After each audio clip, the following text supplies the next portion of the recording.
दिलीप घोष यही कह रहे हैं, दिलीप घोष ये कह रहे हैं जो शुभेंदु सरकार ताबड़तोड़ एक्शन ले रही है, उन्होंने कहा कि उपद्रवियों को संदेश दे दिया गया है कि उनके पास मौका है, बंगाल छोड़कर निकल जाएं वरना हिसाब पूरा होगा। बहुत लोगों को हम लोगों ने सुधारा है।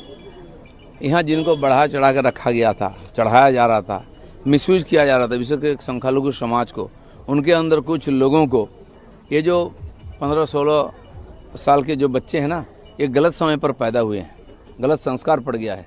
लेकिन क्या है, हमको सुधारने वाले आदमी हैं, सुधार देंगे। इनको मालूम नहीं है कि पुलिस वही है, शासन वही है, लेकिन नेता बदल गया है। उसका परिणाम सबको दिख रहा है। जो दर्दनाक घटना हुई थी आरजीकर में, अभी तो उसका न्याय नहीं मिला है। कानून में अभी भी प्रावधान है उसका न्याय पाने के लिए, उसी दिशा में कानून काम कर रही है। लेकिन हमारे पार्टी ने प्रतिश्रुति दी थी कि आते ही फाइल खुलेगा और दोबारा इसका इंक्वायरी होगा। उसी प्रोसेस में ये किया गया है। मुख्यमंत्री जो वादा किए थे उसी दिशा में बहुत जल्दी आगे बढ़ रहे हैं। जनता खुश है क्योंकि जनता ने हमें ये आदेश दिया है। जहाँ तक संभव है पहुँचेगा ये कानून का तहत और इंक्वायरी पहुँचेगी, सबको कानून के सामने आना पड़ेगा।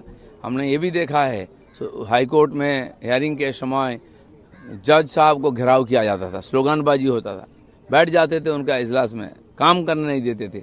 वो भी दिन था और आज भी दिन। देखिए ममता बनर्जी को कोट पहन के एफआईआर होना पड़ रहा है, कोर्ट में बार बार जाना पड़ रहा है। ये काला कोट और अदालत का कोट, इसी में पूरा जिंदगी बीतेगा। तो जो बात दिलीप घोष कह रहे हैं वो ये कह रहे हैं कि अभी भी मौका है, या तो सुधर जाए नहीं तो बंगाल छोड़कर चले जाए वरना बुरा वक्त शुरू हो गया है। इसलिए मैंने सवाल पूछा था। और जो अभी संगीत रागी जी कह रहे थे, समीर जी, रामायण में भी कहा गया है कि भय बिना प्रीत नहीं होती, भय बिनु होए ना प्रीत। तो क्या वहां पर बदलाव के लिए विपक्ष के बीच में भारतीय जनता पार्टी एक डर बैठाना चाह रही है? नहीं, मुझे लगता है गुंडों को तो डरना चाहिए ना। जो बदमाशी करेगा, लूटपाट करेगा, उसको तो कानून का डर होना चाहिए। और देखिए, जब चुनाव प्रचार हो रहा था तब शुभेंदु अधिकारी ने योगी आदित्यनाथ के किस तरीके से पैर छुए थे, पूरा साष्टांग दंडवत प्रणाम किया था।